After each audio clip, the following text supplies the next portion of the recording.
പാലിച്ചില്ലെങ്കിൽ ശിക്ഷ നൽകാൻ ഇറാൻ തയ്യാറാകും.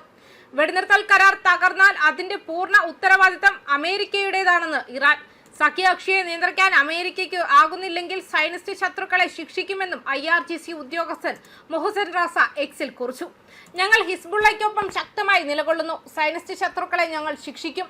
വെടിനിർത്തൽ കരാർ തകർന്നതിന്റെ പൂർണ്ണ ഉത്തരവാദിത്തം അമേരിക്കയ്ക്കാണ്.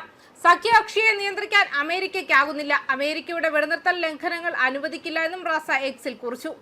ലെബനനിൽ ഇസ്രായേൽ ആക്രമണം തുടർന്നാൽ വെടിനിർത്തൽ കരാറിൽ നിന്നും പിന്മാറുമെന്നും ഇറാന്റെ ഭീഷണി മുഴക്കിയിരുന്നു. ഇതിന്റെ ശേഷവും ഇസ്രായേൽ ലെബനനിൽ കനത്ത ആക്രമണമാണ് നടത്തിയത്. ആക്രമണത്തിൽ ലെബനനിൽ 254 പേർ കൊല്ലപ്പെടുകയും 1165 പേർക്ക് പരിക്കേറ്റതായും അൽ ജസീറ റിപ്പോർട്ട് ചെയ്തു. US ഇറാൻ വെടിനിർത്തൽ കരാറിൽ ഇസ്രായേൽ കടുത്ത അതൃപ്തിയെന്നുള്ള റിപ്പോർട്ടുകളുമുണ്ട്. ഇറാനുമായുള്ള ചർച്ചയിൽ നിന്നും മാറ്റി നിർത്തിയതിന് തങ്ങളോട് കൂടിയാലോചിക്കാതെ വെടിനിർത്തൽ കരാറിൽ അന്തിമ തീരുമാനമെടുത്തതാണ് ഇസ്രായേലിന്റെ അതൃപ്തിക്ക് കാരണമെന്നാണ് വാൾ സ്ട്രീറ്റ് ജേർണൽ റിപ്പോർട്ട് ചെയ്യുന്നത്. വെടിനിർത്തൽ കരാറിൽ എത്താനുള്ള തീരുമാനം അമേരിക്ക ഇസ്രായേലിനെ അറിയിച്ചിരുന്നില്ലെന്നാണ് റിപ്പോർട്ടിൽ പറയുന്നത്. തീരുമാനിക്കാനുള്ള ചർച്ചകളിൽ നിന്നും ഇസ്രായേൽ പ്രതിനിധികളെ ഒഴിവാക്കിയെന്നും വിവരമുണ്ട്. അതേസമയം 100-ലധികം പേരുടെ മരണത്തിന് കാരണമായ ലെബനനിലെ ഹിസ്ബുള്ള കേന്ദ്രങ്ങളിൽ ഇസ്രായേൽ നടത്തിയ ആക്രമണങ്ങളെ തുടർന്ന് ഹോർമുസിലെ ടാങ്കർ ഗതാഗതം പൂർണ്ണമായും നിർത്തലാക്കുമെന്ന് ഇറാൻ വ്യക്തമാക്കി. കടലിടുക്ക് അടയ്ക്കുന്നതിന് മുൻപ് ഇറാൻ ഗതി മാറ്റുന്നതിന് മുൻപ് 2 കപ്പലുകൾക്ക് കടന്നു പോകാൻ അനുവാദമുണ്ടായിരുന്നു. ഇസ്രായേലിന്റെ അഭിപ്രായത്തിൽ ലെബനൻ വെടിനിർത്തൽ കരാറിന്റെ ഭാഗമല്ല.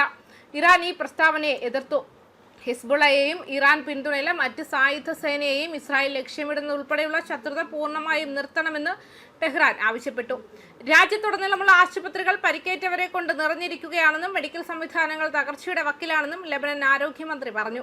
രക്തരൂക്ഷിതമായ ഈ സംഘർഷത്തിനിടയിൽ US-ൽ നിന്നും ഒരു വിശദീകരണം പുറത്തു വന്നിട്ടുണ്ട്. വൈറ്റ് ഹൗസ് പ്രസ് സെക്രട്ടറി കരോൻ ലിവിറ്റ് ആക്സിയോസുമായി സംസാരിച്ചു. അമേരിക്കയും ഇറാനും തമ്മിൽ അടുത്തിടെ ഒപ്പുവെച്ച വെടിനിർത്തൽ കരാറുമായി ലെബനന് യാതൊരു ബന്ധവുമില്ലെന്ന് അവർ പ്രസ്താവിച്ചു. ലെബനനിൽ നടന്നുകൊണ്ടിരിക്കുന്ന സൈനിക നടപടി ആ കരാറിന്റെ പരിധിക്ക് പുറത്താണെന്നും US വ്യക്തമാക്കി. ഇത് മേഖലയിൽ സമാധാനത്തിനുള്ള പ്രതീക്ഷകൾ ഉയർത്തിയിരുന്നു. ഇറാൻ ശക്തമായി എതിർത്തു. ലെബനനെതിരായ ഇസ്രായേൽ ആക്രമണം അവസാനിപ്പിച്ചില്ലെങ്കിൽ നിലവിലെ വെടിനിർത്തൽ കരാറിൽ നിന്നും പിന്മാറുമെന്നും ഇറാന്റെ വാർത്താ ഏജൻസിയായ തസ്നിം അവകാശപ്പെടുന്നു. ഇറാൻ നേരിട്ട് ഉൾപ്പെടുന്നതിനാൽ വരും ദിവസങ്ങളിൽ യുദ്ധം കൂടുതൽ വഷളാകുമെന്ന് ഈ ഭീഷണി സൂചിപ്പിക്കുന്നു. അതിന്റെ ആഘാതം ഇപ്പോൾ സമുദ്ര വ്യാപാര മാർഗങ്ങളിലേക്കും എത്തിയിട്ടുണ്ട്. ഇറാനിയൻ നാവികസേന കപ്പലുടമകൾക്ക് മുന്നറിയിപ്പ് നൽകുന്ന ഒരു ഔദ്യോഗിക സന്ദേശം നൽകിയിട്ടുണ്ടെന്നും ഷിപ്പിംഗ് വൃത്തങ്ങൾ റിപ്പോർട്ട് ചെയ്യുന്നുണ്ട്.